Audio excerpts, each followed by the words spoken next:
El cuerpo cuenta gestos, posturas y movimientos escénicos. Más allá de la voz, el cuerpo también cuenta, porque cuando cuenta el cuerpo, la historia se vuelve visible. Bienvenidas, bienvenidos a Voz y Cuento, arte al narrar historias que cobran vida. Un espacio donde exploraremos el arte de narrar, de conectar, de emocionar. Yo soy Emilce Brusa y hoy vamos a hablar del lenguaje más antiguo que tenemos, el cuerpo. Porque sí, el cuerpo también cuenta. Con un gesto, con una mirada, con una postura, el cuerpo dice, acompaña y además completa lo que la voz propone.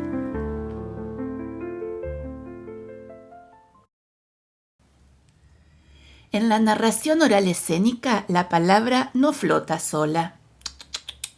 Tiene raíz en un cuerpo presente, vivo, que sostiene el relato con intención. Un gesto puede reforzar una idea o también puede distraerla totalmente. Una postura puede abrir el cuento a que el público esté atento a escuchar o también a cerrarlo. ¿Te acordás de lo que te conté la semana pasada sobre mi miedo al público adulto y cómo mi cuerpo transmitía sufrimiento al narrar ante ese público y que no era coherente con la historia que estaba contando en ese momento? Bueno, eso. Bueno, y si no lo escuchaste, volvé al episodio 4. Y escúchalo. Bueno, muy bien, seguimos. Hoy te comparto 4 claves para narrar también con el cuerpo. Porque cuando el cuerpo narra, la historia se vuelve visible.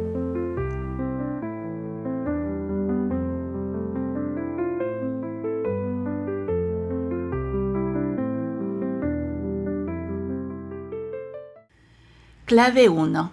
La quietud expresiva. No hace falta moverse todo el tiempo. El cuerpo en quietud, pero atento, transmite presencia. La inmovilidad, bien usada, puede ser tan poderosa como el movimiento. A veces nos movemos porque estamos nerviosos. Eso tenemos que hacerlo consciente y estar plantados. Buscar esa quietud expresiva que necesita el cuento. Por ejemplo, contar un momento de tensión sin moverse, solo con la mirada fija puede atrapar más que 1000 pasos. Clave 2. El gesto con intención.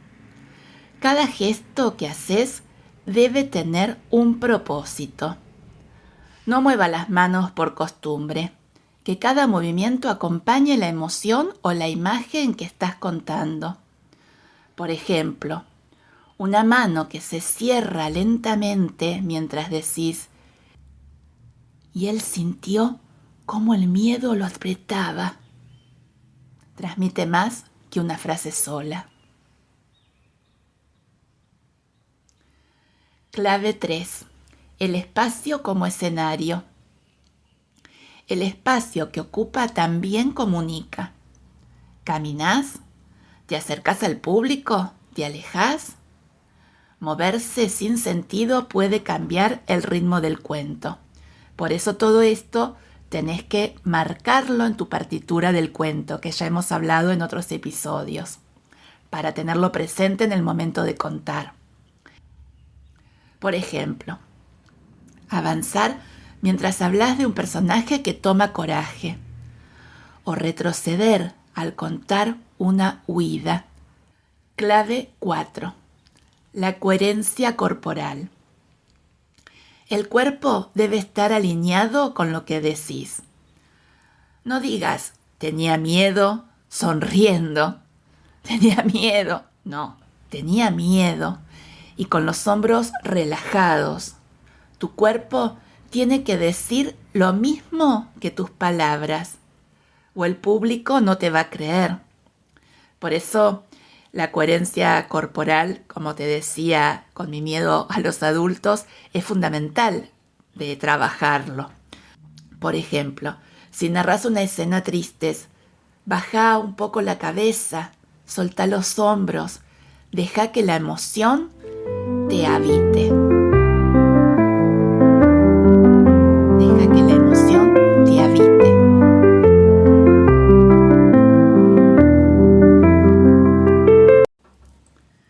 Es el momento de contarte mi camino como narradora oral escénica y cómo convivía en mí el rol de directora y de narradora en esa época que trabajaba en ese jardín que te conté en otros episodios.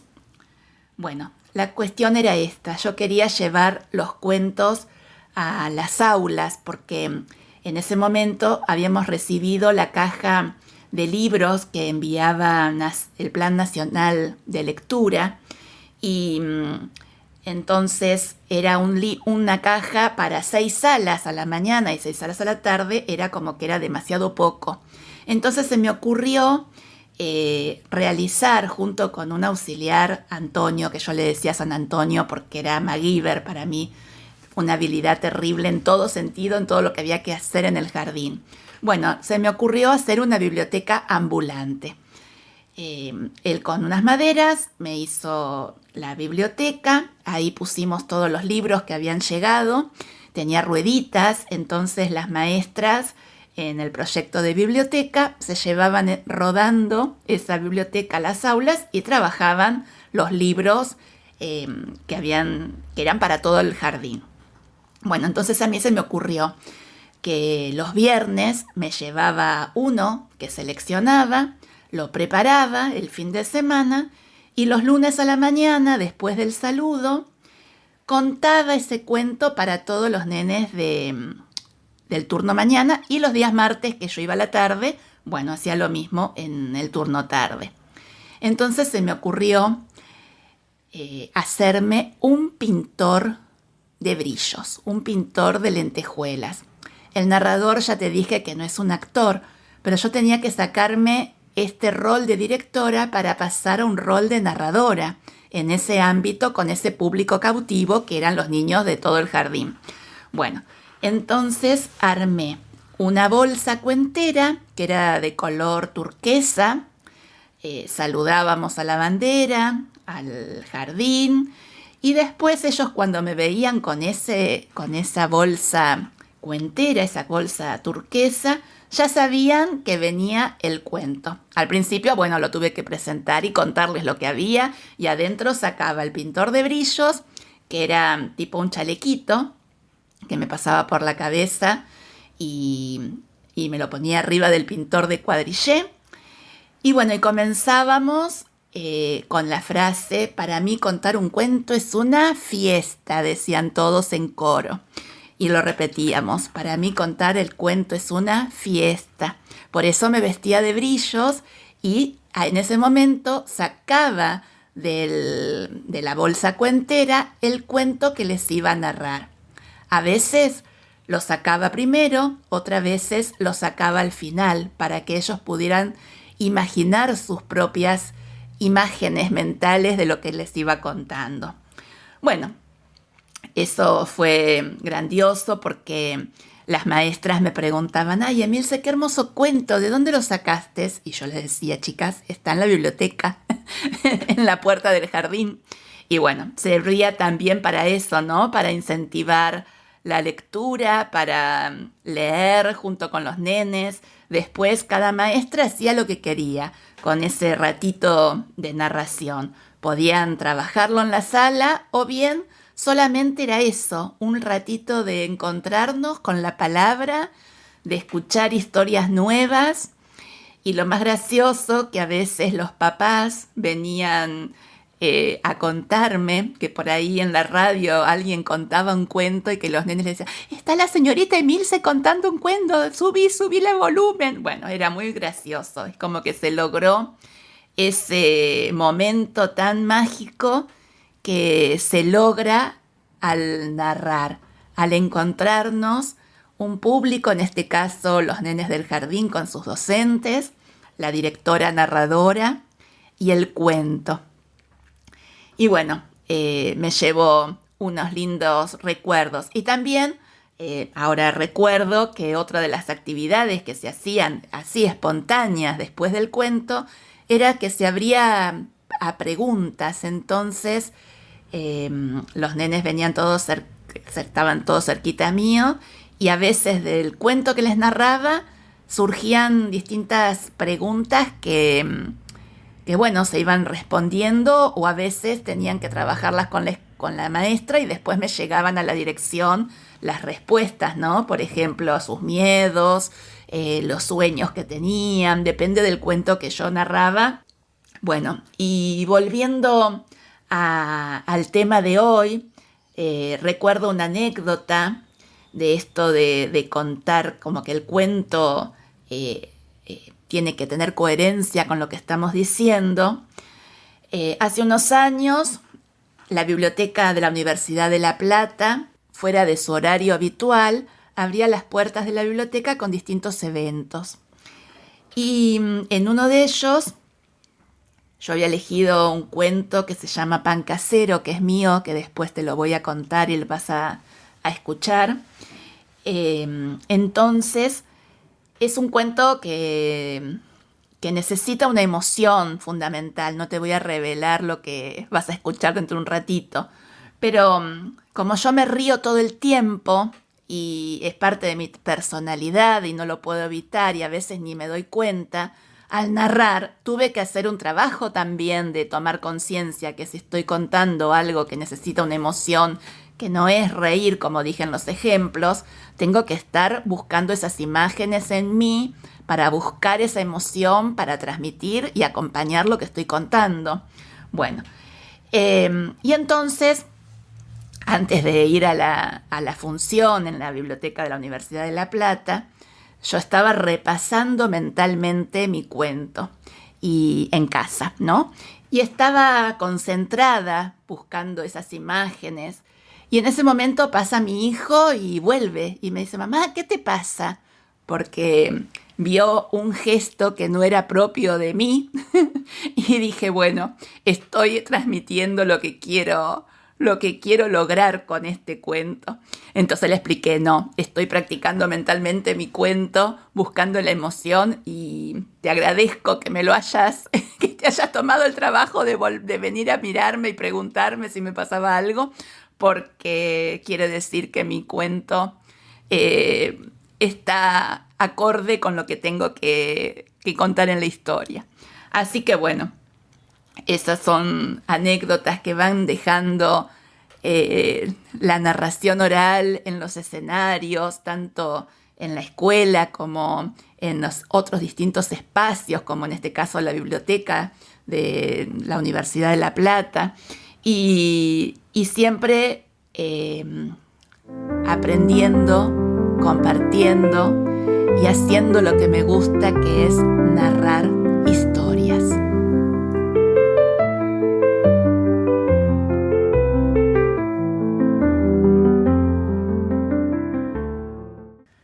Y ahora, como lo prometido es historia, quiero cerrar este episodio con el cuento de la anécdota, Pan Casero, que escribí pensando en una gran referente de la cocina argentina. Cuando mi mamá y cuando yo era chiquita, lo veíamos en el programa Buenas tardes, mucho gusto. Ya sabes de quién te hablo, ¿no? Si no, lo vas a descubrir en el cuento. Bueno, quiero que imagines cómo a veces un simple gesto cambia todo.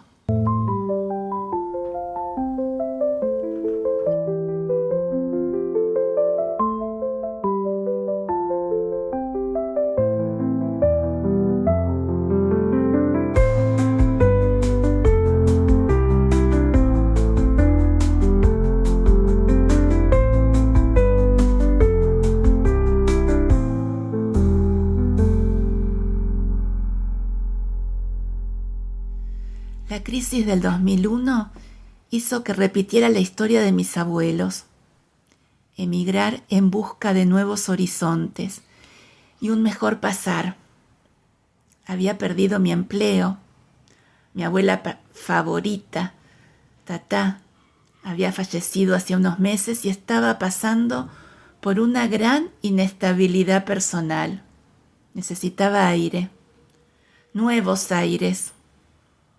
Por eso saqué del banco el poco dinero que tenía y con la ayuda de mi familia logré comprar el boleto para el vuelo. Me acuerdo que fue un día lluvioso de invierno cuando subí al avión con destino a Barcelona, la tierra de donde había llegado ella, mi abuelita Tatá. El idioma no fue un problema, pero encontrar un empleo sí que lo fue. Los primeros tiempos pasé hambre y algunas penurias, pero, como dice el dicho, Dios aprieta pero no ahorca. Un día pude respirar mejor. Era un viernes, cuando acomodaba lo poco que había traído desde Argentina.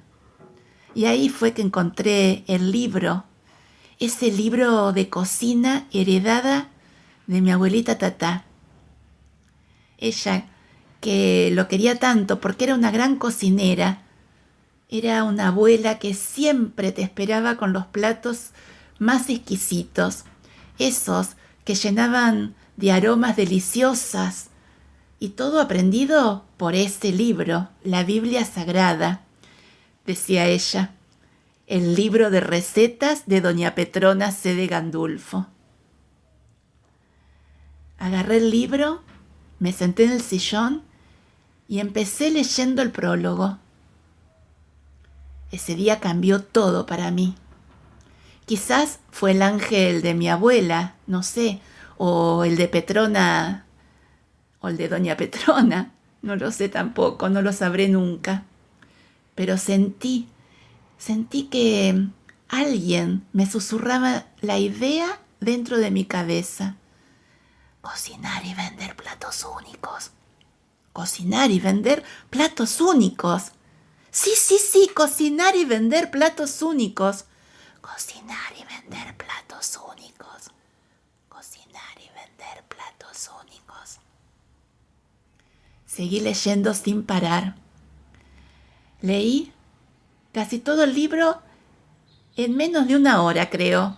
O quizás el tiempo voló y me pareció que pasaba rápido. Marqué con unos pedacitos de papel las recetas que iba a ofrecer para vender. Y como decía el prólogo, las recetas eran sencillas y estaban explicadas claramente. Por eso con eso no tuve problema. Seguí leyendo con atención y cociné con las cantidades exactas. Hice 1000 pruebas. Porque, bueno, a veces no fui tan exacta con los ingredientes. Porque acá no había las mismas marcas que había allá. De todas formas, mis comidas fueron un verdadero éxito. Los platos salados eran mi especialidad y sobre todo los pancitos caseros. Yo seguía al pie de la letra la receta, una de mis favoritas, que decía así: 25 gramos de levadura fresca, 250 centímetros cúbicos de agua fría, una cucharadita de azúcar, 1 kilo de harina, una cucharadita de sal y 100 gramos de grasa. Debo confesar que cuando cocino esta receta siempre me embarga la nostalgia de no estar en mi país, porque acá no está la levadura calza, tampoco la harina favorita, y menos que menos la grasa de vaca, de esas vacas criadas en los grandes campos bonaerenses. Por eso tuve que recurrir a la imaginación. Y después de muchas pruebas, lo logré. Logré encontrar los ingredientes adecuados. Con la preparación no tuve inconvenientes. Decía así: disuelva la levadura en la mitad del agua tibia y agregue el azúcar, tapar y dejar reposar 15 minutos. Cuando cocinaba, la levadura me embargaba con ese olor tan característico que me llevaba a mi infancia. Sigo leyendo la receta. Sobre la mesada, disponer en forma de corona la harina, espolvorear la sal por la parte de afuera con hacer una corona, ubicar en el centro la grasa y la levadura. Cuando llegaba a esta parte, ahí me sentía una niña, con ese disfraz de princesa, con la corona y todo, y me veía sentada en la mesada de la cocina de mi abuelita Tatá en las vacaciones de verano, en su casa.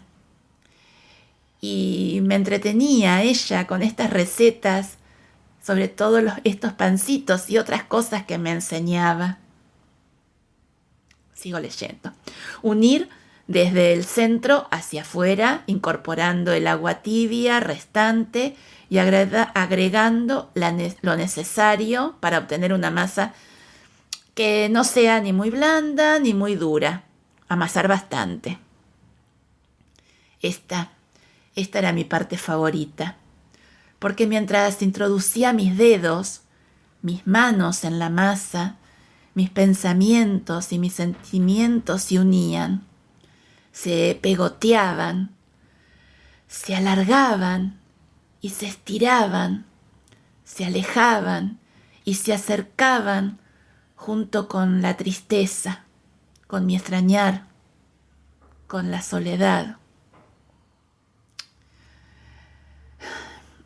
Cubrir con un lienzo y dejar levar en un lugar templado hasta que duplique su volumen.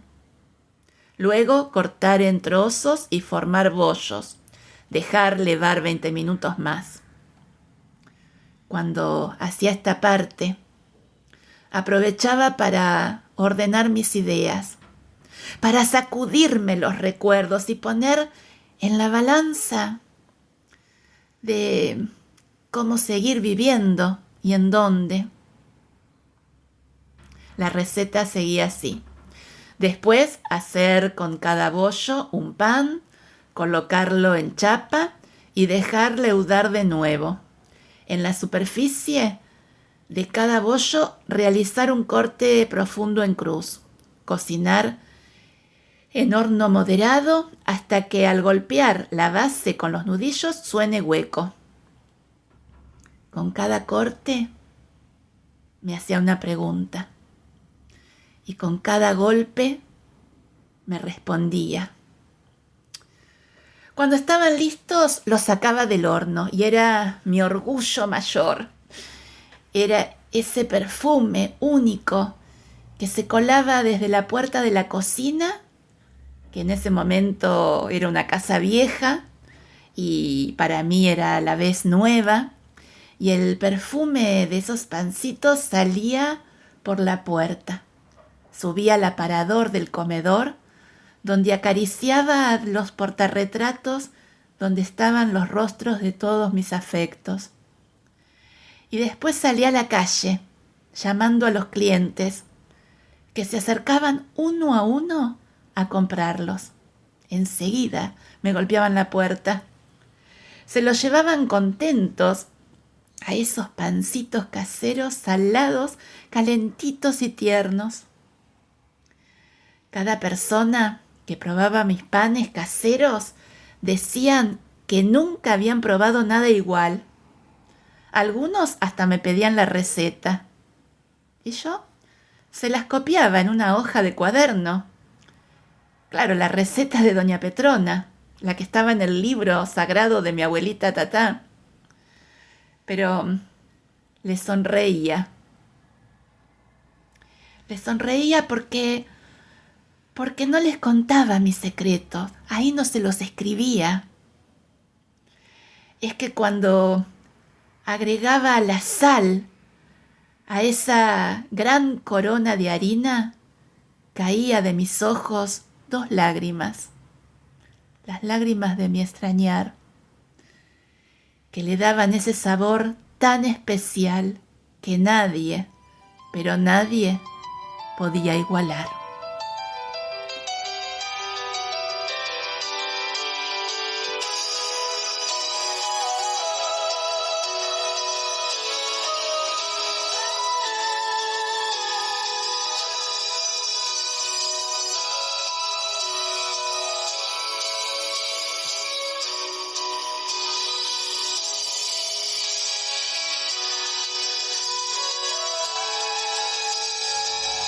Gracias por estar del otro lado.